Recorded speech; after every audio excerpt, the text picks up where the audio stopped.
Hola a todos. Antes de empezar, asegúrense de darle me gusta y suscribirse al canal, y dejen un comentario con el lugar de donde vienen y la hora a la que están viendo. Así, YouTube seguirá mostrándoles historias como esta. Ahora, comencemos.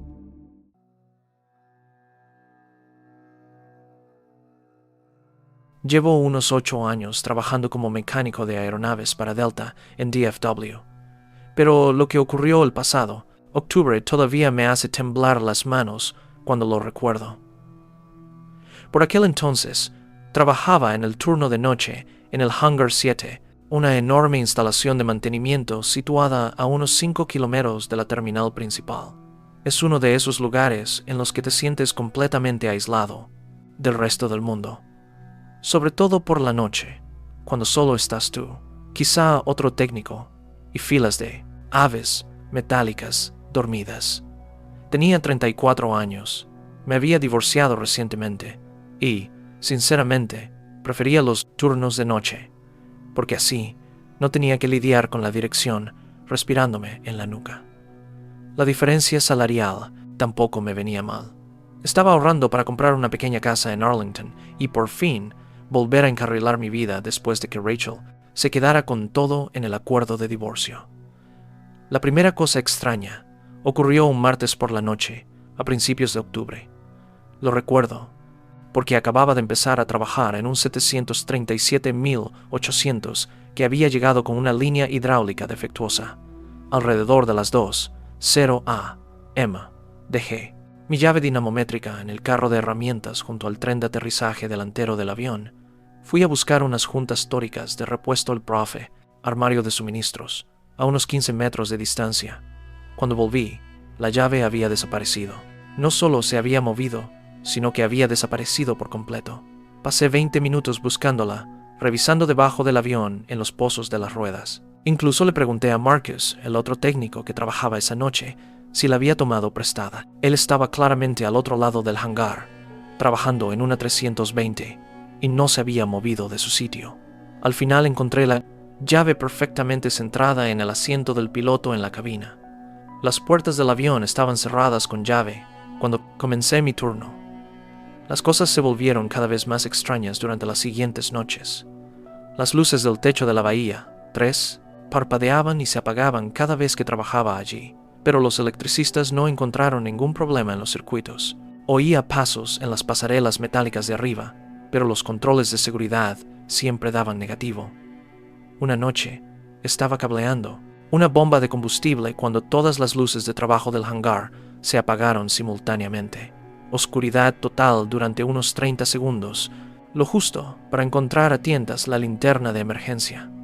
Cuando se reanudó la luz, todas las cubiertas que había quitado del motor estaban apiladas en una pirámide perfecta en el suelo del hangar. Fue entonces cuando empecé a documentarlo todo, haciendo fotos con el móvil y anotando las horas y las fechas en una pequeña libreta que llevaba en el mono. El verdadero problema comenzó la semana siguiente. Llegué a mi turno y descubrí que alguien había aflojado los tornillos de un cable de control de vuelo crítico que yo había asegurado la noche anterior. No solo los había aflojado, sino que los había desatornillado deliberadamente hasta el punto de que apenas se sostenían. No se trataba de una broma ni de un descuido, era un sabotaje que podría haber matado a alguien. Mi supervisor, Dale Morrison, me llamó a su oficina la mañana siguiente y me preguntó por qué mi firma aparecía en el registro de mantenimiento de un trabajo que no se había completado correctamente. Le mostré las fotos que había tomado la noche anterior, que demostraban que había apretado, todo según las especificaciones. Pero él se limitó a mirarme, como si estuviera poniendo excusas. Por la forma en que entrecerró los ojos y no dejaba de dar golpecitos con el bolígrafo en la mesa, supe que pensaba que era incompetente o que estaba mintiendo. Después de esa reunión con Dale, empecé a grabar vídeos de mi trabajo terminado, con la hora y todo. No estaba dispuesto a perder mi trabajo por lo que fuera que estuviera pasando en ese hangar. Las siguientes noches fueron tranquilas, casi demasiado tranquilas, como si quienquiera que estuviera jugando conmigo estuviera esperando a que bajara la guardia. Entonces llegó el jueves. Estaba sustituyendo un conjunto de frenos desgastado en un 757 cuando lo oí. el sonido distintivo de la puerta de un avión abriéndose en algún lugar del hangar. No las puertas principales del hangar, sino la puerta de una cabina. Ese silbido neumático específico y ese golpe sordo. Marcus no trabajaba esa noche, así que estaba completamente solo. Cogí mi linterna y empecé a revisar cada avión, con el corazón latiéndome tan fuerte que podía oír su eco en los fuselajes vacíos. Lo encontré en el tercer avión que revisé, una 319 con salida prevista, a las 6:00 a. En la puerta delantera de la cabina estaba abierta de par en par. La rampa de emergencia seguía armada. Si alguien hubiera intentado salir, se habría desplegado, lo que le habría costado a la aerolínea decenas de miles de dólares en reparaciones y retrasos. Pero eso no fue lo que me heló la sangre. Dentro de la cabina, alguien había desconectado todos los disyuntores, y no al azar. Habían desconectado los específicos que habrían causado un fallo eléctrico total a los 20 minutos de vuelo. La unidad de potencia auxiliar, los Carter Brother, Owene, bien very, Fisas Bay Provider, bien very,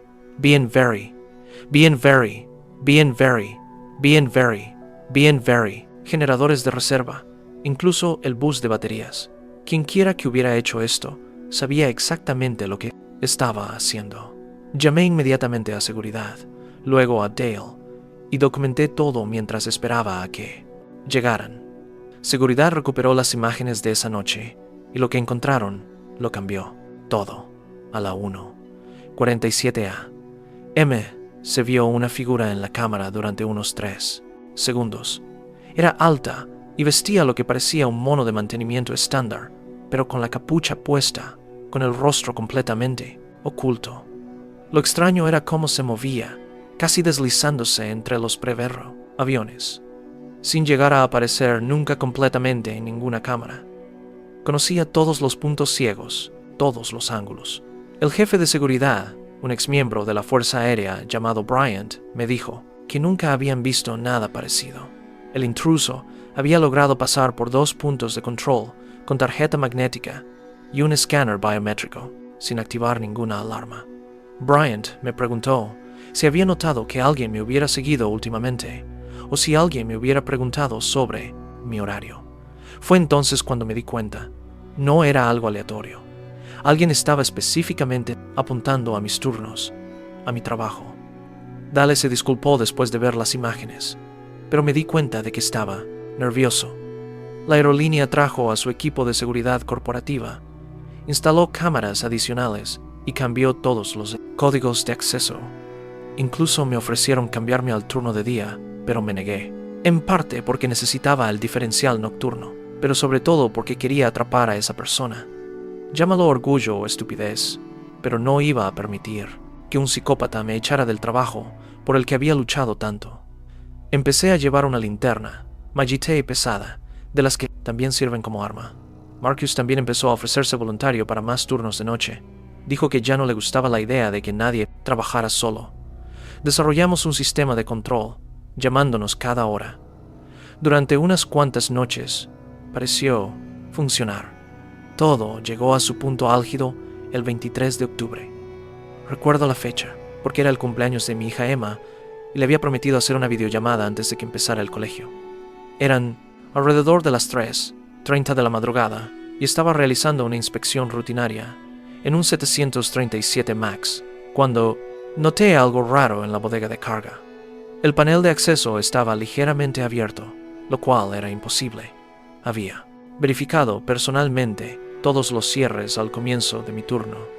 Cuando me acerqué con mi linterna, lo vi. Alguien había manipulado el sistema de extinción de incendios de la carga. No solo lo había manipulado, sino que había insertado algún tipo de dispositivo en las líneas. Me temblaban las manos mientras lo fotografiaba, sabiendo que ya no se trataba solo de sabotaje. Esto era terrorismo. Estaba retrocediendo para llamar a seguridad cuando oí una respiración detrás de mí. No era una respiración normal, era entrecortada, casi excitada. Me di la vuelta con la linterna en alto y lo vi de pie a unos 3 metros, de estatura media, complexión delgada, vestido con nuestro mono de mantenimiento y con la capucha puesta. Pero cuando la luz de mi linterna le dio en la cara, lo reconocí inmediatamente. Era Kevin Lawson, un mecánico que había sido despedido 6 meses antes por dar positivo en un control de drogas. Tenía los ojos inyectados en sangre, las pupilas dilatadas y esbozaba una horrible sonrisa retorcida. «Hola, Mitchell», dijo con voz como si hubiera estado gritando. «Llevaba tiempo queriendo hablar contigo sobre ese informe que presentaste». Entonces caí en la cuenta. Yo había sido quien se había dado cuenta de que estaba drogado en el trabajo. Se lo había comunicado a Dale por motivos de seguridad. Kevin sacó lo que parecía un cúter modificado. La cuchilla sobresalía mucho más de lo normal. Me has costado todo. Siseo, dando un paso más hacia mí. Mi trabajo, mis prestaciones, mis hijos, ya ni siquiera me hablan. Seguí retrocediendo, tratando de mantener la distancia entre nosotros mientras pensaba frenéticamente. Mi teléfono estaba en mi carro de herramientas, a unos 15 metros de distancia. La alarma de emergencia estaba en la pared detrás de Kevin. Debió de verme, mirar a mi alrededor, porque se echó a reír, un sonido enfermizo y roto. «Adelante, corre, conozco cada centímetro de este lugar. He estado viviendo en el sistema de ventilación durante semanas, observándote, aprendiendo tu rutina. La idea de que hubiera estado arrastrándose por encima de mí, todas esas noches me ponía los pelos de punta. Apreté mi Magite con más fuerza, calculando si podría alcanzarlo antes de que él me alcanzara a mí. Fue entonces cuando Marcus apareció detrás de Kevin como un ángel de la guarda, con una enorme llave inglesa, multiplicadora de torque. Kevin debió de sentir su presencia porque empezó a girarse, pero Marcus ya estaba blandiendo la llave. Esta impactó en el hombro de Kevin con un crujido repugnante, derribándolo. El cúter salió disparado por el suelo del hangar. Mientras Marcus mantenía la llave en alto, corrí hacia la alarma de emergencia y la accioné. El hangar se llenó de sirenas y luces intermitentes. Kevin intentó arrastrarse, pero era evidente que tenía el brazo roto. No dejaba de murmurar que todos pagaríamos por ello, que había colocado más artefactos y que la aerolínea había destruido su vida. Los de seguridad llegaron en cuestión de MNC, minutos, seguidos de la policía y finalmente del FBI. Encontraron el campamento improvisado de Kevin en una sección abandonada del sistema de ventilación. Saco de dormir, envoltorios de comida, cuadernos llenos de diagramas de sistemas de aeronaves y nuestros horarios de trabajo. Llevaba meses planeándolo, viviendo como un fantasma en la aeronaves. Infraestructura. Registraron todos los aviones y encontraron 3 dispositivos más, todos diseñados para provocar fallos catastróficos durante el vuelo. La investigación reveló que había estado utilizando las credenciales robadas a un conserje con el que había entablado amistad antes de su despido.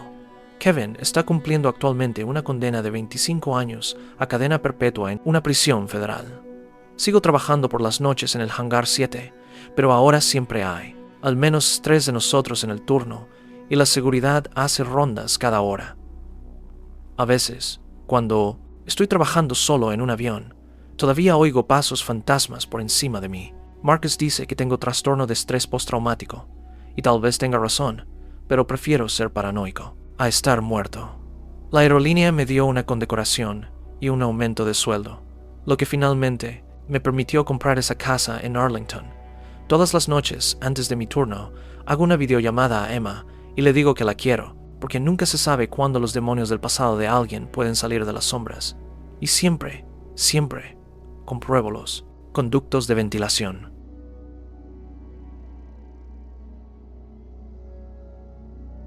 Esto ocurrió en 2018, cuando trabajaba como auxiliar de vuelo para una importante aerolínea. Tenía 26 años, vivía en un pequeño estudio en Queens y acababa de conseguir el trabajo después de años intentando entrar en el sector. El sueldo no era muy bueno, pero me encantaban las ventajas de viajar y conocer gente nueva cada día. Mi ruta era principalmente nacional, de Chicago a Nueva York, a veces a Boston. Nada demasiado exótico. Recuerdo sentirme muy orgullosa de llevar ese uniforme, pensando que por fin había llegado a donde quería en la vida. La primera vez que me fijé en Marcus Fue en un vuelo típico de martes por la mañana de O'Hare a LaGuardia. La clase business estaba llena de la gente habitual, ejecutivos con trajes de prensa, tecleando en sus portátiles. Antes, incluso de despegar, se sentó en el 2B, pidió un café solo, con 2 terrones de azúcar, y me dio las gracias con una sonrisa cálida y sincera. Lo que me llamó la atención fue que me miraba a los ojos cuando hablaba, no a través de mí como hacían la mayoría de los pasajeros. Tenía una barba sal y pimienta, probablemente rondaba los 40 años, y llevaba una chaqueta azul marino que parecía cara, pero no llamativa. Solo otro hombre de negocios, que se desplazaba al trabajo, pensé. Durante las semanas siguientes, Marcus se convirtió en un habitual de mis vuelos. No en todos, pero lo suficiente como para que empezara a reconocerlo antes de comprobar la lista de pasajeros. Siempre me saludaba por mi nombre. «Buenos días, Sarah», con esa misma sonrisa agradable, y me preguntaba cómo me iba el día. Cosas normales, en realidad. Los auxiliares de vuelo establecen estas pequeñas relaciones con los pasajeros frecuentes. Hace que el trabajo resulte menos robótico.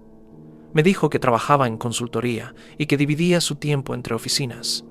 Compartía pequeñas bromas sobre la comida del aeropuerto o me pedía recomendaciones de restaurantes en Nueva York. De hecho, esperaba con ilusión verle en la ProZone, lista de pasajeros. El cambio comenzó a producirse de forma tan gradual que casi no me di cuenta.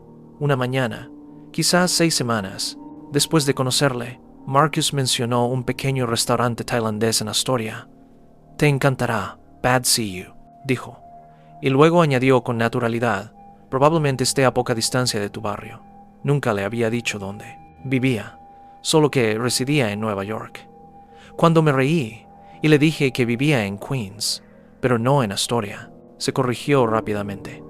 «Oh, lo supuse porque mencionaste ese mercado de agricultores al que vas». El caso es que yo había mencionado un mercado de agricultores una vez, semanas atrás, de pasada. El hecho de que él recordara un detalle tan pequeño me pareció intenso. Después de eso, los comentarios de Marcus se volvieron más específicos, más personales. Me preguntaba por mi gato, Mochi, pero yo no recordaba haber mencionado nunca que tenía un gato. Cuando publiqué una foto de mi reunión universitaria en Instagram, él la mencionó en el siguiente. «Vuelo. Northwestern, ¿verdad? Un campus precioso. ¿Estudiaste comunicación allí?» Mi perfil era privado y no estábamos conectados en ninguna red social. Cuando le pregunté cómo lo sabía, se limitó a reír y dijo que era bueno leyendo a las personas, que yo parecía una chica de Northwestern. La forma en que lo dijo me puso los pelos de punta, pero me obligué a sonreír y a servirle el café. Las cosas se intensificaron durante una semana especialmente dura en noviembre. Había estado lidiando con una muerte en la familia. Mi abuela había fallecido y me tomé unos días libres. Cuando volví al trabajo, Marcus estaba en mi primer vuelo de regreso. Antes de que pudiera siquiera comenzar la demostración de seguridad, me llevó aparte y me dijo: «Sarah, siento mucho lo de tu abuela.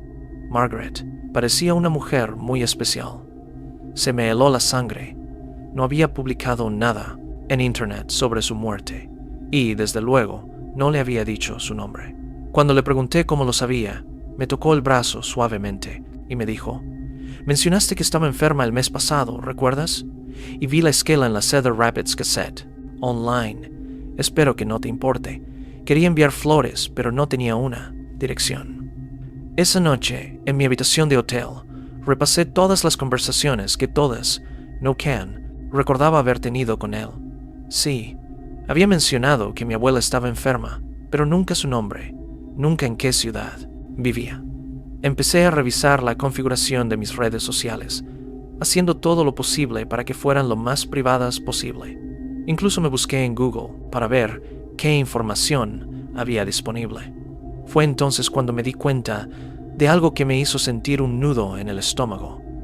En una de mis antiguas fotos de la universidad en la que un amigo me había etiquetado, se podía ver parcialmente mi carné de estudiante de Northwestern. Si se ampliaba lo suficiente, se podía distinguir mi nombre completo y mi ciudad natal, Cedar Rapids, Iowa. El verdadero terror comenzó durante una escala en Chicago 2 semanas después. Me alojaba en el Marriott del aeropuerto, el mismo hotel que la aerolínea siempre reservaba para nosotros. Alrededor de las 10 de la noche, bajé al vestíbulo para comprar un té en la pequeña tienda que tenían.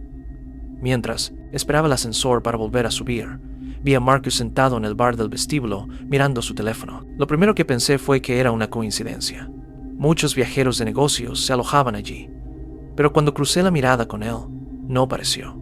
Sorprendido de verme, levantó ligeramente su copa, esbozó esa sonrisa familiar en su rostro y articuló: «Hola, Sarah». Prácticamente corrí hacia el ascensor, pulsando el botón de cierre una y otra vez. A la mañana siguiente, intenté convencerme de que estaba exagerando. Quizás tenía una reunión cerca. Quizás realmente era solo una coincidencia. Pero cuando entré en el restaurante del hotel para desayunar, allí estaba él de nuevo, sentado solo con un periódico y un café. Esta vez me hizo señas con entusiasmo para que me acercara. «Sarah, ¿qué probabilidades hay? Acompáñame a desayunar». Cuando me negué educadamente, diciendo que tenía que prepararme para mi vuelo, dijo algo que me heló la sangre. «Oh, el de las 11, 40 a la guardia. No te preocupes, tienes tiempo de sobra. Esa furgoneta de la tripulación no sale hasta las 10:15. Tenía razón. El horario de la furgoneta de la tripulación no era información pública. Empecé a documentarlo todo a partir de entonces. Cada encuentro, cada comentario que parecía demasiado personal, cada vez que aparecía donde no debía. 3 veces en diciembre, lo vi en diferentes hoteles durante mis escalas. Siempre en espacios públicos, siempre con esa negación plausible de ser solo otro huésped. Había descubierto mis patrones. El Starbucks, cerca del aeropuerto de Detroit, donde tomaba café temprano por la mañana. El estudio de yoga en Chicago, donde a veces aprovechaba para dar una clase entre vuelos. Una vez salí de un CVS en Manhattan y lo encontré, pasando, con una bolsa de compras en la mano, actuando sorprendido de encontrarse conmigo. «Qué pequeño es el mundo», dijo, pero su sincronización fue demasiado perfecta. El punto de ruptura llegó durante un vuelo nocturno desde San Francisco. No se suponía que yo trabajara en esa ruta.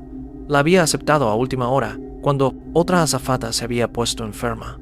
Sin embargo, allí estaba Marcus, acomodándose en su habitual asiento 2B. Cuando le expresé mi sorpresa al verlo en ese vuelo, me dijo: «Oh, yo también he tenido que cambiar mis planes a última hora. Es curioso cómo se dan las cosas». Fue entonces cuando supe que me estaba siguiendo de alguna manera. Más tarde, una compañera de trabajo, experta en tecnología, me mostró estos foros de fans de los auxiliares de vuelo donde la gente publica los horarios de la tripulación y comparte fotos. También mencionó las aplicaciones de seguimiento de vuelos que permiten ver los cambios de tripulación en tiempo real, si sabes dónde buscar. Al parecer, algunos viajeros frecuentes las utilizan para solicitar la presencia de personas concretas. Finalmente, acudí a mi supervisora, Lauren, con mi documentación. Me senté en su oficina y le mostré las fechas, las horas y las fotos que había conseguido tomar de Marcus en varios lugares. Ella escuchó atentamente, asintiendo con la cabeza, pero pude ver cómo la duda se apoderaba de su expresión. «Sarah, entiendo que esto es preocupante», dijo lentamente, «pero ¿ha hecho realmente algo amenazante? ¿Ha hecho algún avance inapropiado? ¿Te ha tocado de forma inapropiada?» Cuando le dije que no, suspiró. «Mira, es miembro platino, vuela con nosotros casi todas las semanas. Sin pruebas concretas de acoso, ya sea legal o simplemente por sentirte incómoda, no hay mucho que podamos hacer. Quizás él viaja mucho a las mismas ciudades que tú». Esa noche llamé a mi mejor amiga, Emma, que trabajaba como asistente legal. Ella me confirmó lo que ya temía. Sin amenazas explícitas o acoso físico, era casi imposible demostrar que se trataba de acoso. «Documenta todo», me aconsejó. «Consigue una orden de alejamiento si la situación se agrava. Quizás cambiar de trabajo». Pero cambiar de trabajo significaba renunciar a la antigüedad que había tardado años en conseguir. Significaba dejarle ganar. Pasé horas investigando en Internet y encontré docenas de historias similares de azafatas, camareros, dependientes, personas que trabajaban en atención al cliente, atrapadas por la cortesía profesional mientras alguien invadía poco a poco sus vidas. La situación alcanzó su punto álgido una nevada tarde de enero. Acababa de terminar un largo día de vuelos y caminaba hacia mi apartamento desde el metro cuando vi huellas en la nieve recién caída que conducían a la entrada de mi edificio. Luego se desviaban hacia el callejón contiguo. Algo me hizo mirar más de cerca. Allí, apenas, visible en la tenue luz entre los edificios, estaba Marcus. Estaba completamente inmóvil, con el teléfono en alto, apuntando a la ventana de mi salón. Cuando vio que me había dado cuenta, no corrió ni se escondió. Simplemente bajó el teléfono, me dedicó la misma sonrisa educada y se alejó con calma, como un hombre que sabe que no tendrá que afrontar ninguna consecuencia. Llamé a la policía inmediatamente, pero cuando llegaron, él hacía tiempo que se había ido. Los agentes tomaron mi declaración, revisaron mi documentación, pero me explicaron que, sin pruebas de vídeo ni testigos, era mi palabra contra la suya. Una agente, una mujer de mi edad, me llevó aparte. Después, entre tú y yo, me dijo en voz baja, los tipos como este saben exactamente hasta dónde pueden llegar sin traspasar los límites legales. ¿Has pensado en instalar cámaras de seguridad? ¿Quizás quedarte con amigos por un tiempo? Esa noche, instalé una cámara en el timbre y 2 más dentro de mi apartamento. Cambié mis nombres en las redes sociales, desaparecí por completo de internet y empecé a variar mi rutina de forma obsesiva. La siguiente, a vez que vi a Marcus en la lista de pasajeros de un vuelo, me di de baja por enfermedad. Luego lo volví a hacer, una y otra vez. Después de 3 semanas así, Lauren me llamó a su oficina. La empresa estaba preocupada por mi asistencia, me dijo. Cuando le expliqué el motivo, me ofreció 2 opciones. Tomarme una excedencia sin sueldo para solucionar mis problemas o aceptar un traslado a vuelos internacionales, un descenso de categoría que me supondría una pérdida salarial de miles de dólares. Acepté los vuelos internacionales. En mi primer vuelo a Londres, pasé todo el tiempo mirando por encima del hombro, esperando verlo en la clase de negocios. No estaba allí. Ya han pasado 6 meses. No lo he visto ni una sola vez. A veces reviso las listas de pasajeros de mis antiguas rutas y su nombre sigue ahí. Regular como un reloj. De Chicago a Nueva York. De Nueva York a Chicago. Me pregunto si ahora habrá otra azafata, alguien nuevo y simpático que piense que Marcus es solo. Otro pasajero habitual, agradable. Alguien que aún no se haya dado cuenta de cómo él recuerda cada pequeño detalle que ella menciona.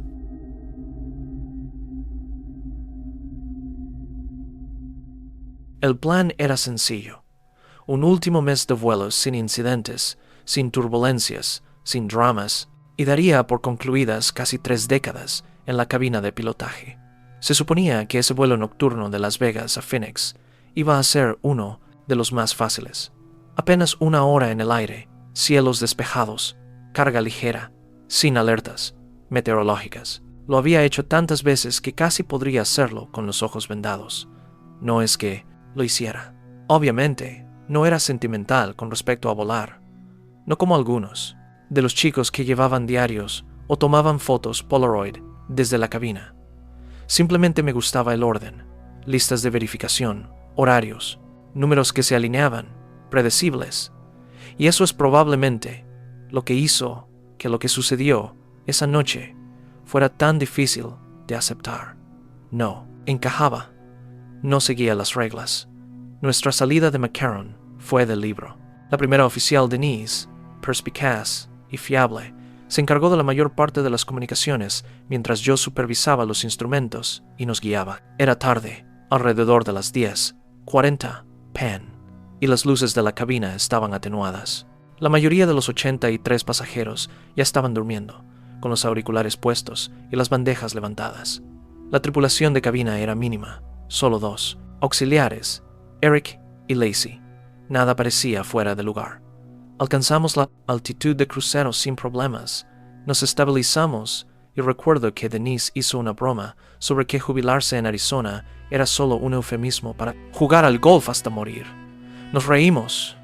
De hecho, me sentía relajado, algo poco habitual en mí. Durante el vuelo, Aproximadamente 20 minutos antes del descenso, noté un ligero parpadeo en Thea Paran. La pantalla de navegación no era nada extraño.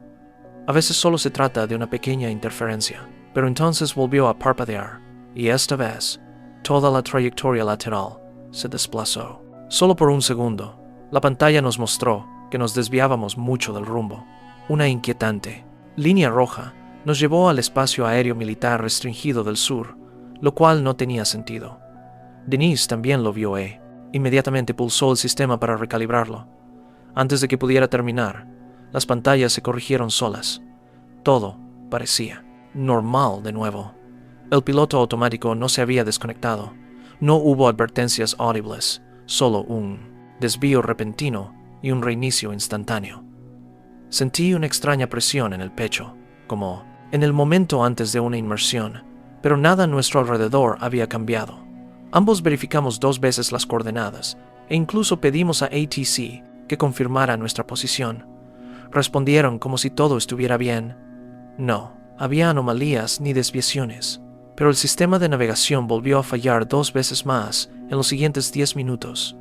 Cada vez nos mostraba que nos desviábamos hacia ese mismo espacio aéreo restringido durante quizás medio segundo antes de corregirse.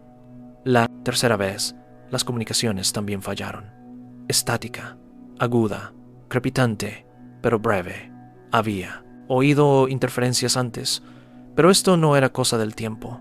Tenía un ritmo, casi como el código Morse, pero no era ninguno que pudiera descifrar. Denise no dijo mucho. Noté que intentaba mantener la calma, pero vi cómo apretaba la mandíbula cuando le dije que no se lo mencionara a la tripulación de cabina todavía.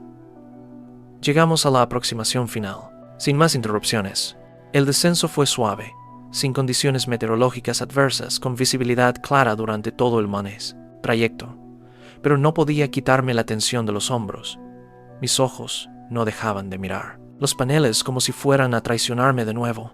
Cuando aterrizamos, fue un aterrizaje limpio, sin ni siquiera un bache. Los pasajeros aplaudieron ligeramente, como cuando se sienten aliviados, pero no saben por qué.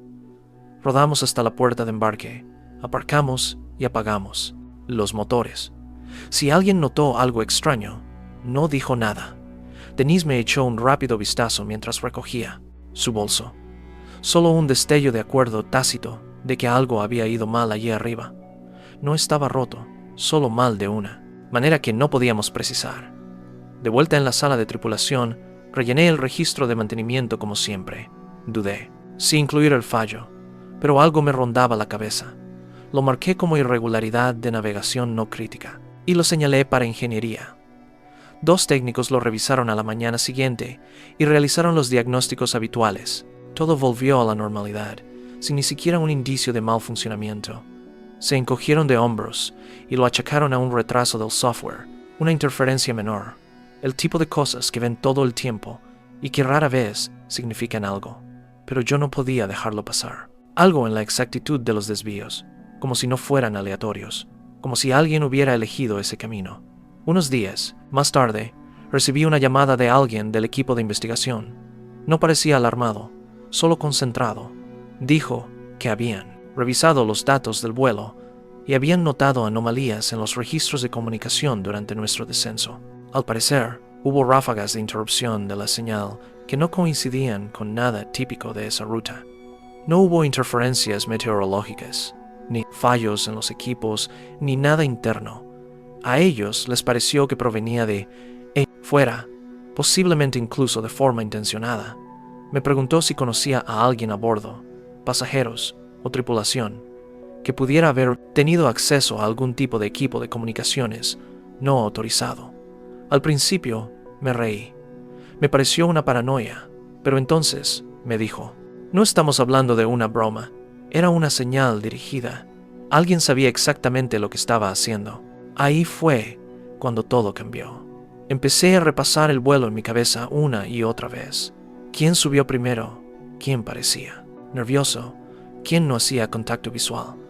Recordé a un hombre en el 14 sentado rígido con una bolsa de cuero en su regazo todo el tiempo. Una mujer cerca de la parte trasera que nunca se quitó las gafas de sol. Incluso de noche. Una de las azafatas, Lacey, me había preguntado justo antes de embarcar si este modelo de avión tenía un tipo específico de caja de relés en la cocina trasera. En ese momento no me pareció extraño, pero ahora, ¿por qué me preguntó eso? No sabía qué pensar. De repente, ya no. Solo estaba cuestionando una máquina. Estaba cuestionando a las personas con las que había pasado horas encerrado en el cielo.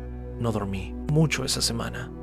Me despertaba pensando en esos destellos en la pantalla y en esa estática en mis auriculares, escuchándola, reproducirse en mi cabeza como si tuviera un mensaje oculto.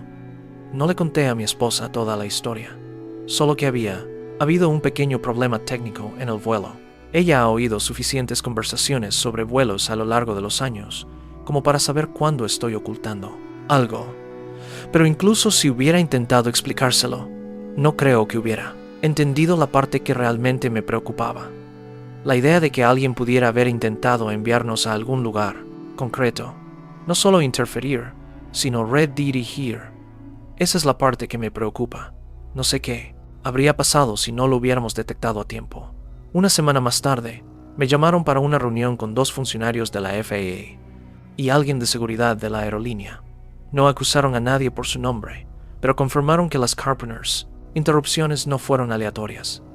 Alguien se había colado en la frecuencia de navegación del avión durante breves intervalos, enmascarando la fuente. Fue sutil, casi quirúrgico.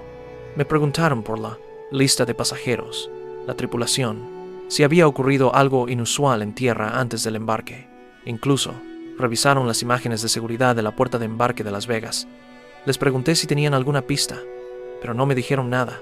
Solo me dieron las gracias por registrar el incidente y me dijeron que el caso seguiría abierto internamente. Acabé solicitando la baja anticipada unas semanas más tarde. Mi último vuelo debía ser en septiembre, pero después de aquella noche, no quería volver a subir a un avión. Algo cambió en mí. No era solo el miedo a que algo saliera mal, era el miedo a no saber en quién confiar. No saber si la persona que te sonríe al otro lado de la cocina sabe más de lo que debería, o si ese chico callado con la bolsa de lona tenía siquiera pensado llegar a Phoenix. He repasado todos los escenarios en mi cabeza, pero nunca sabré cuál era el verdadero objetivo, si era yo a quien apuntaban o alguien más en ese avión. Hasta el día de hoy, sigo pensando en esa noche. Cada vez que veo una ruta de vuelo en una pantalla, la reviso 2 veces sin querer. Viejos hábitos, tal vez. O tal vez sigo tratando de encontrar algo que se me pasó por alto. La aerolínea nunca hizo ninguna declaración pública. No hubo titulares ni filtraciones a los medios de comunicación. Quedó enterrado como un fallo del sistema. Pero yo sé lo que vi.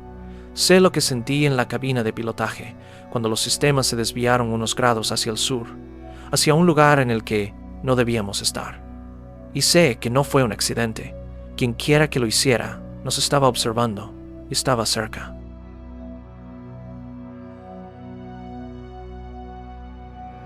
Trabajo en tecnología, pero no en el lado glamuroso que la mayoría de la gente imagina cuando oye eso. Me encargo de las bases de datos de una empresa de logística. El tipo de trabajo que te nubla la vista por las pantallas y te duele la espalda por las sillas de oficina que no están diseñadas para la columna vertebral humana. El vuelo a Londres fue una decisión de última hora. Mi empresa había cerrado un acuerdo con un socio en el extranjero y alguien tenía que volar para hacer la entrega en persona. Nunca había estado en Europa, así que me ofrecí voluntario, pensando que un viaje gratis al otro lado del Atlántico podría compensar el jet lag y el pánico de prepararlo todo en 48 horas. Hice una maleta ligera, cogí mi ordenador portátil del trabajo y embarqué en el vuelo nocturno desde Boston Logan, con la simple esperanza de dormir un poco y sobrevivir al cambio de uso horario. El avión no iba lleno, lo que me sorprendió. Tenía toda una fila para mí solo en turista, lo que me hizo sentir como si me hubiera tocado la lotería. Unas filas detrás de mí, en el lado izquierdo, cerca de la cocina trasera, había un hombre mayor que me llamó la atención desde el principio. No porque hiciera nada extraño, sino porque parecía completamente fuera de lugar. Mientras la mayoría de la gente dormía a medias con sudaderas con capucha o almohadas para el cuello, este tipo llevaba una chaqueta beige perfectamente planchada. gafas de montura metálica y una camisa abotonada sin arrugas. Me recordaba a alguien que se vería en un anuncio de una biblioteca, amable, tranquilo y quizás demasiado correcto para un vuelo nocturno en un avión abarrotado.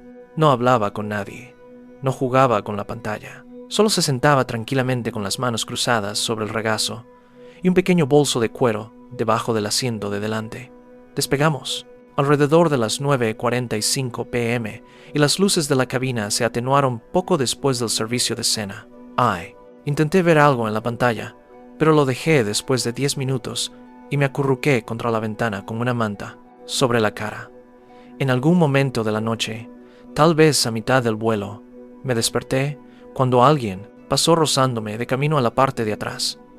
Levanté la vista, lo justo, para ver al hombre de unas filas más atrás caminando hacia el lavabo. Se movía despacio, pero con paso firme, como si tuviera un destino y no tuviera prisa por llegar. Recuerdo que me pareció extraño que no se hubiera levantado antes y que no llevara nada consigo, ni siquiera zapatos, solo calcetines y esos pantalones de vestir rígidos. Volví a quedarme dormido durante lo que no pudieron ser más de 40 minutos. Y cuando me desperté, algo no me cuadraba. No en el sentido de una película de terror, sino una vaga tensión en la cabina. Las luces seguían apagadas, pero algunas personas habían empezado a moverse. Una de las azafatas pasó haciendo una revisión silenciosa, y la vi detenerse cerca de la parte trasera, luego dar media vuelta y mirar hacia la fila donde había estado sentado ese hombre. Me senté, sintiendo ese extraño instinto que tiene la gente cuando nota que alguien más ha notado algo. La azafata se inclinó hacia el asiento vacío, miró al suelo e incluso abrió el compartimento superior. Susurró algo por el intercomunicador de la pared y luego se alejó hacia la cocina, con una rigidez en su postura que me hizo sentir que no debía mirar. Al principio no le di mucha importancia. Quizás había estado en el baño durante un rato y solo estaban comprobando que estaba bien, pero unos 20 minutos más tarde vi a 2 auxiliares de vuelo de pie cerca de la cocina susurrando. Una de ellas sostenía lo que parecía ser la lista de pasajeros. No dejaban de mirar hacia el pasillo, luego volvían a mirar el papel y luego volvían a mirar hacia el pasillo. Finalmente, una de ellas se dirigió hacia la cabina, tocando ligeramente los hombros y haciendo preguntas en voz baja. Cuando llegó a mí, se agachó junto a mi asiento y me preguntó si había visto al señor del asiento 41A levantarse durante el vuelo. Le dije que sí, que lo había visto ir hacia la parte de atrás, hacía 1 hora más o menos. Ella asintió, con la cabeza educadamente, con los labios apretados, y me dio las gracias, pero no dio más detalles. Unos 30 minutos antes del descenso, la iluminación cambió y comenzó el ajetreo de los preparativos. La gente empezó a despertarse, por completo. Se bloquearon las bandejas y se ajustaron las ventanas. Pero ahora había un necis extraño trasfondo. No era pánico, pero se podía sentir la inquietud. Los auxiliares de vuelo ya no sonreían. Había conversaciones en voz baja en la cocina. Un auxiliar de vuelo iba por el pasillo con una linterna, agachándose aquí y allá como si estuviera comprobando algo. Volví a mirar hacia el asiento del hombre. Su pequeño bolso de cuero seguía debajo del asiento de delante. La manta estaba cuidadosamente doblada y la bandeja en posición vertical. No había señales de que fuera a volver. Cuando aterrizamos en Londres, hicieron un anuncio pidiendo a todos que permanecieran sentados unos minutos más, debido a una discrepancia en el manifiesto. No es una frase que se oiga todos los días. Un murmullo se extendió por la cabina. La gente empezó a intercambiar miradas y a hacer preguntas. Oí a alguien detrás de mí murmurar, ¿qué demonios está pasando? Mientras, su compañero de asiento susurró algo sobre una emergencia médica, pero nadie había visto subir a ningún paramédico. La tripulación parecía visiblemente tensa en ese momento, como si ya les hubieran dado algún tipo de instrucción sobre la que no podían hablar. Después de unos 10 minutos más, nos dejaron desembarcar, pero al pasar por las filas de atrás, reduje el paso y volví a mirar. El asiento 41 estaba vacío, impecable, y todavía tenía esa bolsa de cuero intacta debajo. En la aduana, nos apartaron en pequeños grupos. No nos detuvieron. Exactamente, pero sí nos interrogaron. Me preguntaron si recordaba a alguien sentado cerca de mí, si había hablado con algún desconocido, si había notado algo inusual durante el vuelo. Cuando mencioné al hombre que se levantó, el funcionario lo anotó, pero no reaccionó mucho. Solo asintió y garabateó algo. Le pregunté si había pasado algo, y el tipo me dedicó una sonrisa forzada, y me dijo: «Gracias por su colaboración. Eso fue todo. El hombre había desaparecido». No, cambió de asiento, no tuvo ningún problema médico. Simplemente se fue en pleno vuelo sin que nadie lo viera salir ni volver. Sin alarmas, sin disturbios, sin dejar rastro. Simplemente desapareció. Esa noche, de vuelta en el hotel, no pude dormir. No dejaba de darle vueltas a todo en mi cabeza. Su ropa, su forma de caminar, lo tranquilo que parecía. Cuanto más lo pensaba, más me daba cuenta de lo extraño que era, que nunca mirara a nadie a los ojos, que nunca interactuara. Ningún auxiliar de vuelo lo revisó antes de levantarse, y nadie pareció servirle la cena. Era como si simplemente estuviera allí, como una presencia. Incluso empecé a preguntarme si lo había imaginado, pero yo no era el único que lo había visto. Al día siguiente, en la cafetería del aeropuerto, me encontré con una mujer que había viajado en el mismo vuelo. Estaba sentada al otro lado del pasillo. Acabamos hablando, y me juró que también recordaba que él se había levantado en mitad de la noche. Se dejó la bolsa, dijo en voz baja. ¿Quién va al baño en un vuelo internacional sin llevarse el pasaporte, la medicación o cualquier otra cosa? Unas semanas después de llegar a casa, alguien de una agencia federal, no diré cuál, me llamó para verificar mi declaración. En ese momento, no era solo la aerolínea la que estaba investigando. Me preguntaron lo mismo de nuevo, pero en un tono más formal. Nunca lo dijeron, pero estaba claro que intentaban descartar un delito o una violación de la seguridad. Pero aquí viene la parte que todavía me pone los pelos de punta. Busqué en los registros de vuelos y en los informes de incidentes de pasajeros para intentar encontrarle sentido, y no hay ningún registro público de que nadie desapareciera en ese vuelo, ni siquiera una mención a una investigación, como si hubiera sido borrado. Incluso envié una solicitud a la aerolínea fingiendo ser periodista, y la respuesta que recibí simplemente decía: «No tenemos información sobre ninguna persona desaparecida en el vuelo en cuestión. Sé lo que vi. Sé que ese hombre existía. Asiento 41, chaqueta beige, bolso de cuero, y no soy el único que lo vio. Pero si lo buscas ahora, es como si nunca hubiera estado en ese avión. Su nombre aparecía en la lista de pasajeros. Sí, pero no coincidía con ningún registro de pasaportes con vía de pasajeros. Boston ni Heathrow. Las cámaras de seguridad del aeropuerto no lo captaron ni al embarcar ni al desembarcar. Nada. Solo un nombre, un asiento y un hombre desaparecido. He volado unas 5 veces desde entonces. Y cada vez que lo hago, miro el pasillo, cuento las cabezas. Busco a alguien demasiado quieto, demasiado callado, demasiado desconectado del resto de nosotros. Porque no sé lo que vi aquella noche. Pero estoy seguro de una cosa: fuera lo que fuera, no era normal. Y no estaba destinado a ser visto. Pienso en él más de lo que debería. No, porque tenga miedo de que me pase algo, sino porque me pregunto si alguien más se dio cuenta de su desaparición antes. Quizás esta no fue la primera vez. Quizás haya otros. Sigo revisando foros de vez en cuando en busca de alguien que haya publicado algo similar. Hasta ahora, nada. Pero si estás leyendo esto y estabas en ese vuelo, o en cualquier vuelo en el que alguien desapareció, por favor, di algo, aunque nadie te crea, porque yo lo vi y ya no voy a seguir fingiendo que no fue así.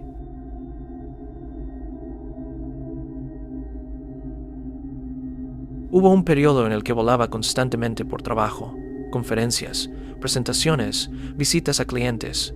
Esa noche era uno de esos vuelos nocturnos de última hora, en los que apenas llegué a tiempo a la puerta de embarque. Acababa de terminar una presentación en Denver, y lo único en lo que pensaba era en dormir. Estaba mentalmente agotado, físicamente dolorido, por arrastrar mi maleta por las terminales toda la semana, y ya temía la reunión matutina que me esperaba en Washington, D.C. Lo único que me importaba al embarcar era que el 22C tuviera pasillo.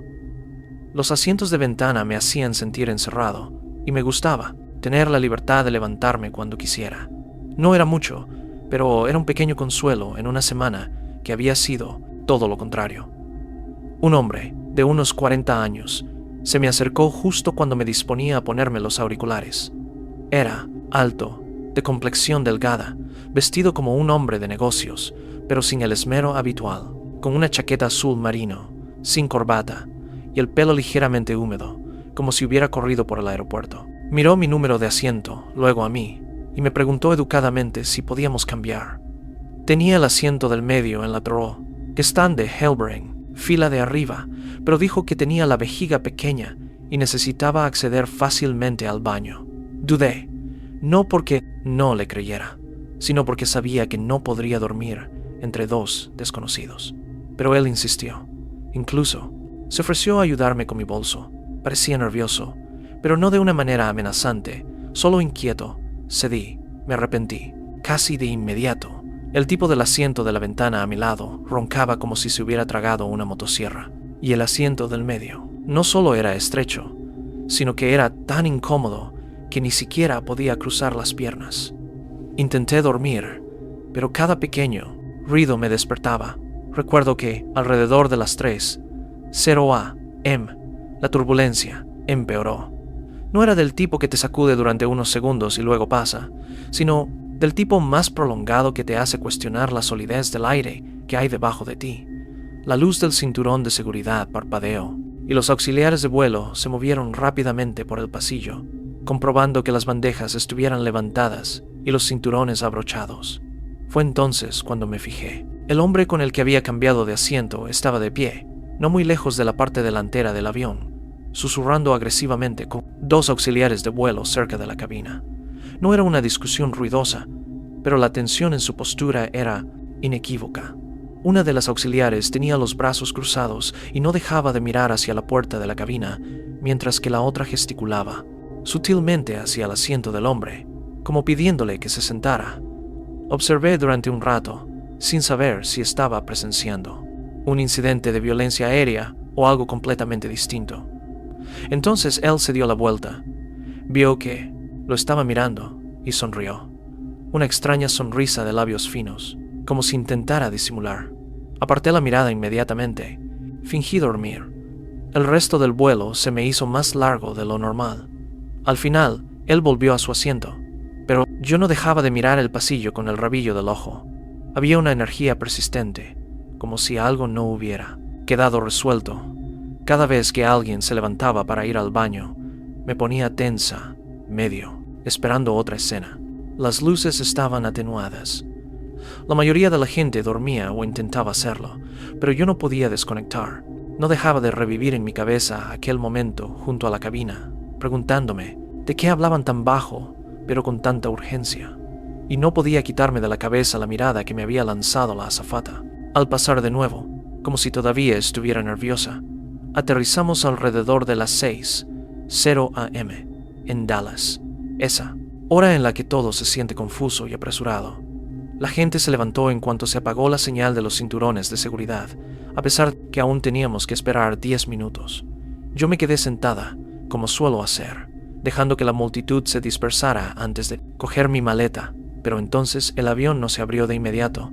Se oyó una voz, por el altavoz, tranquila pero ensayada, que pidió a todos que permanecieran sentados mientras se resolvía un asunto.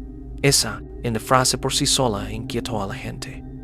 Recuerdo oír a una mujer detrás de mí murmurar: «Eso no puede ser bueno», mientras su cónjuge, hijo, daba patadas al respaldo de mi asiento. Subieron 3 agentes federales. No eran de la TSA, ni DSI, Speedy, personal del aeropuerto.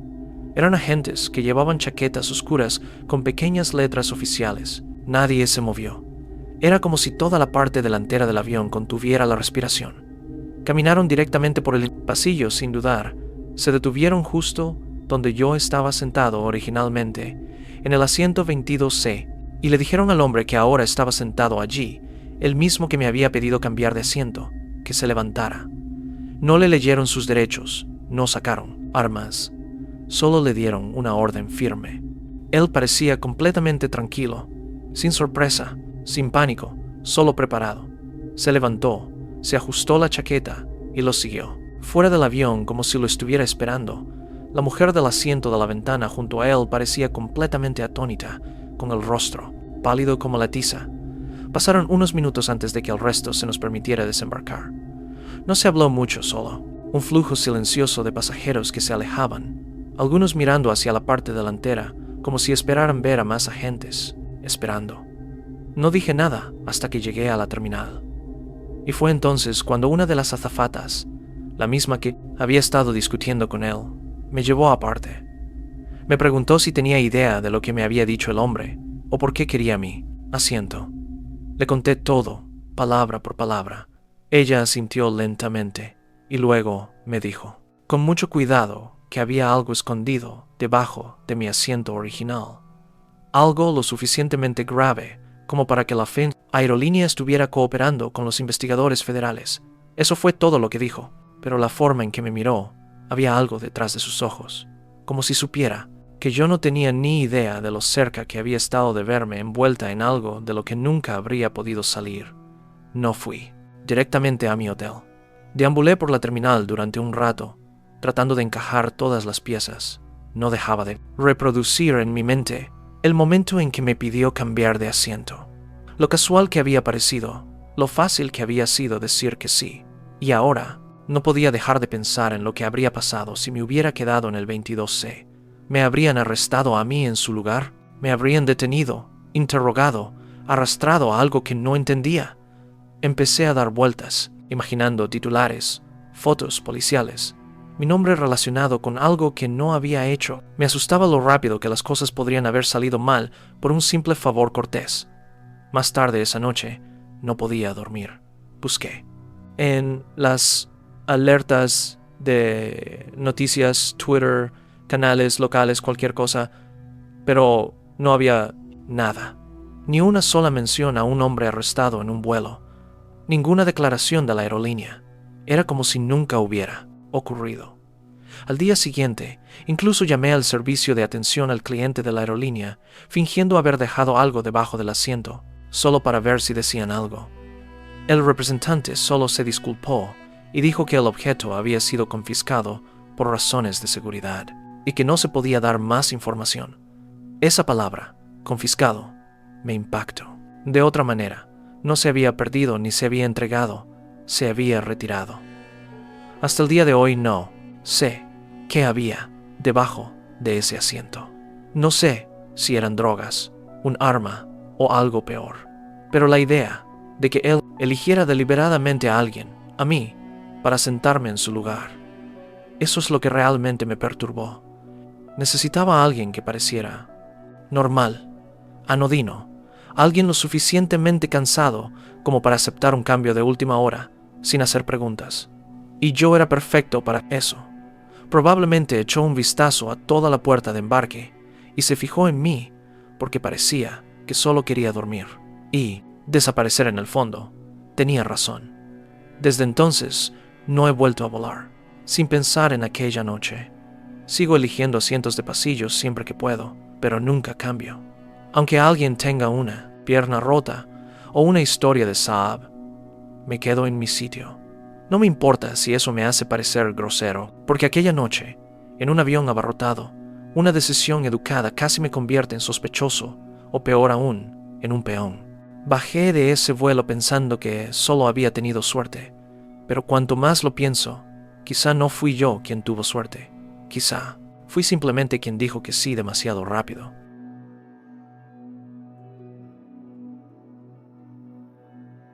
Ese invierno volaba en rutas regionales desde Minneapolis, en su mayoría vuelos cortos a aeropuertos más pequeños del Medio Oeste. Esa noche, nuestra última etapa se suponía que iba a ser fácil, solo un rápido salto a una tranquila pista de aterrizaje en la zona rural de Wisconsin y vuelta, pero la nieve cayó rápida y densamente. De esa que se adhiere a las ventanas y las sábanas y hace que las pistas de aterrizaje desaparezcan como si nunca hubieran existido. Cuando aterrizamos, el control de tráfico aéreo había suspendido todos los vuelos. No había vuelos de entrada ni de salida. Estábamos atrapados hasta la mañana siguiente, junto con los otros 2 miembros de la tripulación con los que volaba. Kevin, nuestro técnico de vuelo más joven, que hablaba demasiado rápido cuando estaba nervioso. Y Elise, mi compañera de habitación en las escalas, y probablemente la persona más inquebrantable que conocía.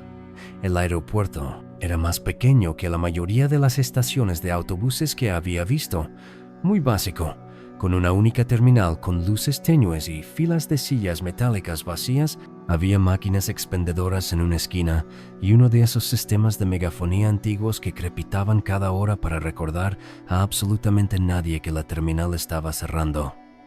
El personal de tierra ya se había marchado. Cuando bajamos del avión y el personal de limpieza estaba terminando, un conserje de unos 60 años nos saludó con una inclinación de cabeza antes de salir por las puertas correderas. Dijo algo sobre cerrar con llave tras él. Elise se rió.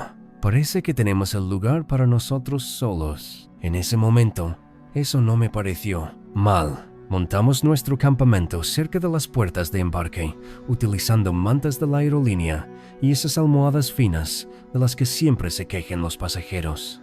Los 3 habíamos hecho cosas así antes: noches inesperadas, retrasos por el clima, dormir en lugares extraños. Pasé el rato dando vueltas por la terminal mientras Elise se entretenía con su teléfono y Kevin intentaba dormir en una fila de asientos. Alrededor de la 1:00 a.m. fui al baño. Fue entonces cuando noté la primera cosa que no tenía sentido. Las luces del pasillo se habían atenuado, pero aún se podía distinguir el brillo del suelo donde se había fregado. Alguien había caminado por allí. Huellas claras que conducían al pasillo exclusivo para el personal. Ninguno de nosotros había ido por allí.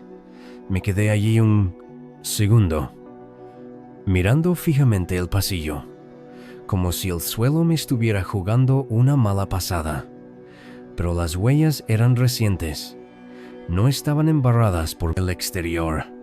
Solo se veían las marcas de alguien que había caminado sobre el limpiador que se estaba secando. Pensé en despertar a Elise, pero me contuve. Estábamos encerrados, ¿no? Quizás el conserje había vuelto para coger algo. Quizás se había olvidado de poner la alarma. Era tarde. Estaba cansada y no quería parecer paranoica. Aún así, me sorprendí mirando por encima del hombro mientras regresaba, diciéndome a mí misma que no fuera rara. Entonces, me di cuenta de que el armario de suministros junto a las máquinas expendedoras estaba entreabierto. Hubiera jurado que antes estaba cerrado. Empujé la puerta del armario con la punta del zapato, esperando ver un cubo de fregar o unas toallas dobladas. En cambio, estaba completamente a oscuras. No había ningún interruptor a la vista. No entré. Me quedé allí de pie, escuchando. Nada. Pero había un olor extraño, como agua vieja mezclada con algo metálico. No sé cómo describirlo. No era fuerte, solo rancio. Cerré la puerta sin mirar más. Cuando volví a la zona de la puerta, Kevin estaba profundamente dormido y Elise tenía puestos los auriculares y hojeaba una revista del corazón como si estuviera esperando en una peluquería. No mencioné las huellas ni el armario. Una vez más me dije a mí mismo que no era gran cosa. En algún momento yo también debí quedarme dormido. No fue un sueño profundo, más bien una serie de destellos intermitentes. Alrededor de las 3:30 a.m. me desperté de repente por un suave golpe. como una puerta que se cerraba de un portazo en algún lugar lejano de la terminal. Me senté, parpadeando hacia otro extremo, pero no vi a nadie. Las luces eran aún más tenues ahora, y todo tenía ese inquietante tono azul grisáceo de las bombillas de emergencia. Elise había desaparecido. Su manta seguía allí, su bolsa a su lado, pero no había ni rastro de ella. Kevin se movía, frotándose los ojos, confundido. ¿Dónde se ha ido Elise?, preguntó, medio dormido. No sabía qué decir. Esperamos unos 5 minutos, pensando que solo había ido al baño o que se había alejado para estirar las piernas. Pero algo no cuadraba. Elise no era de las que desaparecen sin decir nada. Recorrí toda la terminal, revisando los baños, incluso llamando a las Brashen, puertas de las oficinas detrás de los mostradores de venta de billetes. Nada. No hubo respuesta. Lo más extraño era que ese armario, el que había visto abierto antes, ahora estaba cerrado. Y esta vez estaba seguro de que no lo había tocado. Kevin y yo nos miramos en silencio, coincidiendo en que algo no estaba bien. Decidimos permanecer juntos mientras buscábamos de nuevo. 15 minutos más tarde, Elise regresó. Apareció desde el final del paseo, cerca de la recogida de equipajes, caminando lentamente, como si estuviera perdida en sus pensamientos. Tenía la cara pálida y los ojos casi aturdidos, y cuando nos apresuramos a preguntarle dónde había estado, apenas respondió, solo murmuró algo sobre tomar aire y necesitar espacio. Le pregunté si había salido, pero las puertas seguían cerradas por dentro. No había sonado ninguna alarma. Se sentó, se cubrió las piernas con la manta y no dijo ni una palabra más. Ni siquiera Kevin, que nunca se calla, la presionó. Algo en su expresión nos indicó que no lo hiciéramos. Después de eso, ninguno de nosotros durmió realmente. Nos quedamos sentados en silencio, viendo cómo pasaban los minutos en el reloj de pared. Elise no nos miraba. Mantenía la mirada fija en las ventanas, como si esperara que apareciera algo al otro lado. Kevin intentó distraerse, mirando su teléfono, pero la señal era pésima y el Wi-Fi parecía no funcionar. Recuerdo que me levanté, una vez más, para coger agua de la máquina expendedora, y cuando me di la vuelta hacia nuestro pequeño campamento, vi un movimiento.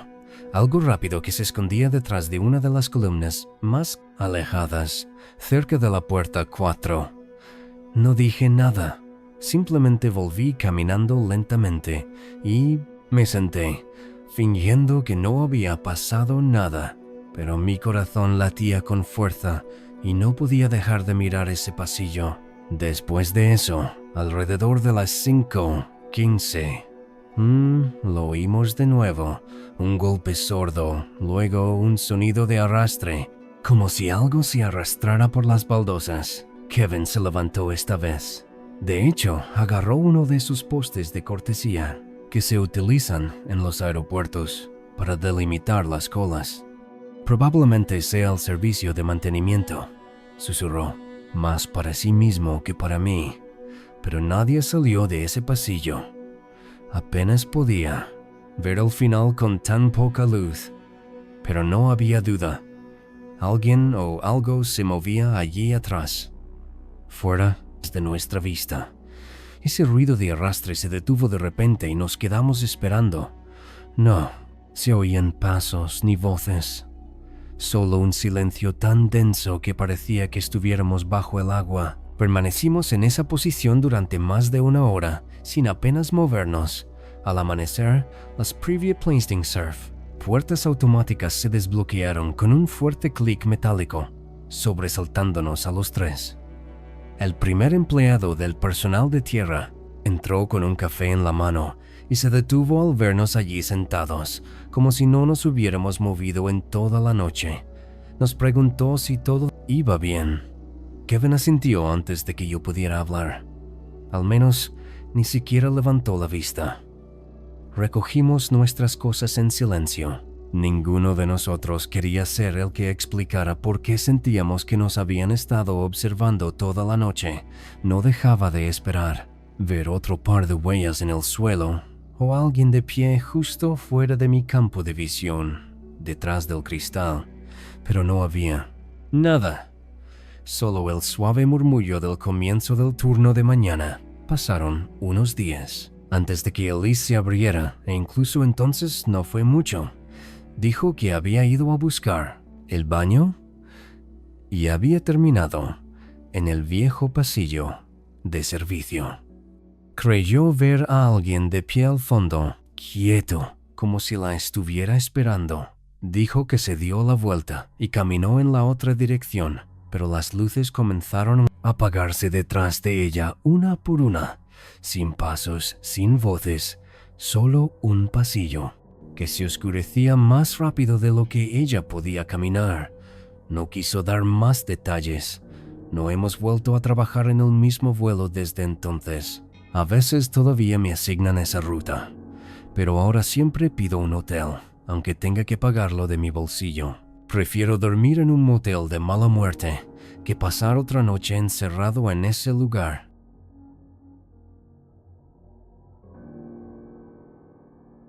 Siempre he preferido trabajar desde casa, donde puedo controlar la iluminación, la temperatura y, lo más importante, el suelo bajo mis pies. Pero cuando la empresa anunció una presentación de alto riesgo para un cliente en Seattle y dejó claro que querían que todos los jefes de departamento estuvieran allí en persona, no pude decir que no. Soy ingeniero de software, no vendedor, pero por alguna razón insistieron en que fuera yo quien explicara el sistema backend al cliente. Así que allí estaba, embarcando en un vuelo regional desde San Francisco, con una bolsa de trajes, una tableta llena de diagramas y una tensión en el pecho que ni siquiera la Dramamine podía aliviar. El vuelo fue corto, apenas 2 horas, pero recuerdo cada minuto. Era entre semana, estaba nublado y apenas había dormido la noche anterior. El avión era uno de esos jets Embraer más pequeños, tan estrecho que cada tos parecía resonar en las paredes. Mi asiento estaba hacia la parte de atrás, cerca del ala, donde se siente todo más intensamente. A mi izquierda había una pareja que discutió en voz baja todo el tiempo sobre quién había hecho las maletas y qué. Y al otro lado del pasillo había un niño viendo dibujos animados a todo volumen, hasta que la azafata le pidió educadamente a su madre que bajara el volumen. Sinceramente, nada fuera de lo normal, nada que destacara. Las cosas cambiaron a mitad del vuelo, justo cuando cruzábamos el espacio aéreo de Oregón. Sin previo aviso, el avión descendió bruscamente y las bandejas se abrieron como si tuvieran un resorte. La gente dio un grito ahogado. Un chico que estaba cerca de la parte delantera incluso gritó. La señal de abrocharse los cinturones se volvió a encender y los auxiliares de vuelo se quedaron quietos, agarrándose a los reposabrazos o a los respaldos de los asientos. Tampoco fue una sacudida breve. La turbulencia se prolongó de segundos a minutos. Las luces parpadearon 1 o 2 veces y fue entonces cuando me fijé en él. 3 filas más adelante, en el asiento del pasillo. Parecía tener unos 30 y tantos años. Estaba bien afeitado, con el pelo rapado, y llevaba una cazadora verde que le hacía parecer a alguien que trabajaba al aire libre. Lo que me llamó la atención no fue él exactamente. Era su teléfono. Estaba escribiendo como un loco. Sus pulgares se movían tan rápido que ni siquiera parecía que estuviera leyendo lo que escribía.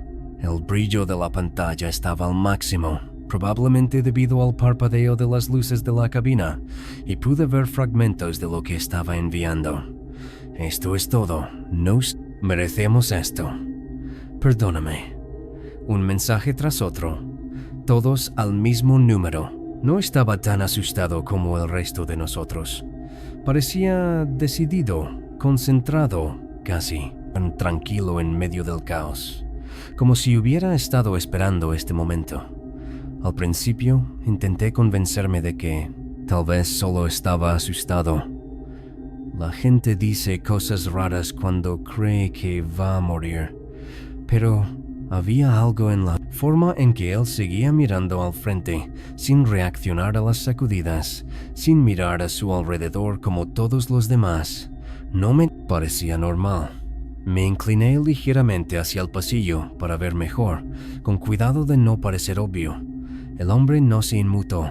Seguía escribiendo, enviando mensaje tras mensaje, con la mirada fija en el respaldo del asiento de delante. Y entonces lo vi. Sonrió. No era una sonrisa amistosa, ni de alivio. Fue rápida, pequeña, como la de alguien que acaba de recibir la confirmación de que todo va según lo previsto. La turbulencia remitió unos 10 minutos. Más tarde, el piloto habló por megafonía y culpó a una tormenta que se desplazaba hacia el este. El tono tranquilizador de siempre, aunque se quebró un poco al final, como si incluso él se hubiera visto afectado. La cabina volvió a una calma incómoda, pero la gente ahora era diferente, más callada, más alerta. El niño había dejado de ver dibujos animados y la pareja que discutía se había quedado completamente en silencio. No aparté la vista del hombre de la cazadora verde. Había dejado de enviar mensajes. Ahora tenía el teléfono en el regazo con la pantalla apagada y las manos cuidadosamente cruzadas sobre él. Parecía alguien que espera pacientemente un veredicto. Aterrizamos en SeaTac con un poco de retraso.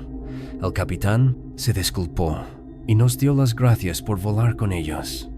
En cuanto el avión tocó tierra y los frenos chirriaron contra la pista, la gente soltó ese suspiro colectivo que siempre se oye al final de un vuelo agitado. Pero ese tipo se levantó en cuanto se apagó la luz del cinturón de seguridad y cogió una pequeña mochila negra de debajo del asiento de delante, sin compartimento superior, sin maleta. Se abrió paso por el estrecho pasillo antes de que nadie más se hubiera desabrochado el cinturón y desapareció por la pasarela como si tuviera una misión.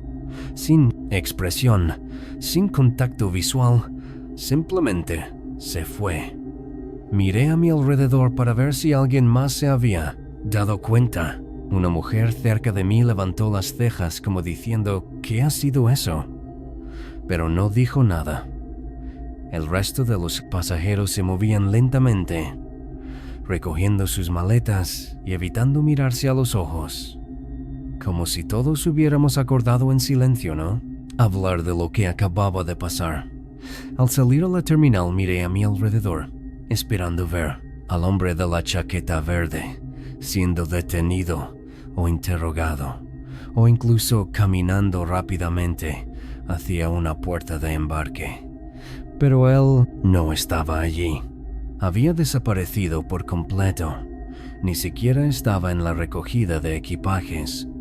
Y fue entonces cuando empezó a preocuparme de verdad, porque no había ninguna razón para que alguien actuara así, a menos que estuviera huyendo de algo o ya hubiera hecho algo. Más tarde, esa noche en el hotel, intenté quitármelo de la cabeza. Me dije a mí mismo que solo había sido un vuelo difícil y que el tipo probablemente era raro o dramático, pero la curiosidad seguía carcomiéndome. Abrí una pestaña privada del navegador y busqué el número de vuelo junto con términos como incidente y pasajero expulsado. Nada, ni detenciones, ni noticias, ni siquiera un tweet. Entonces busqué la frase exacta que había visto en su teléfono. Nos merecemos esto y perdóname.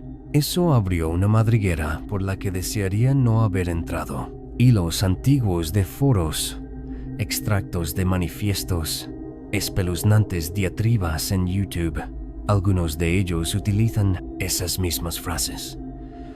Empecé a preguntarme si acababa de ver a alguien a punto de hacer algo realmente terrible y que luego cambió de opinión en el último momento. A la mañana siguiente, lo mencioné casualmente durante la pausa para el café, en la reunión con el cliente.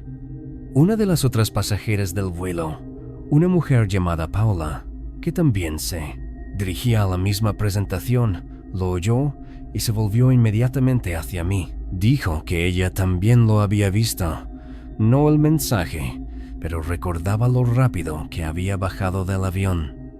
Dijo que le había parecido extraño, lo tranquilo que parecía, teniendo en cuenta lo agitado que había sido el vuelo.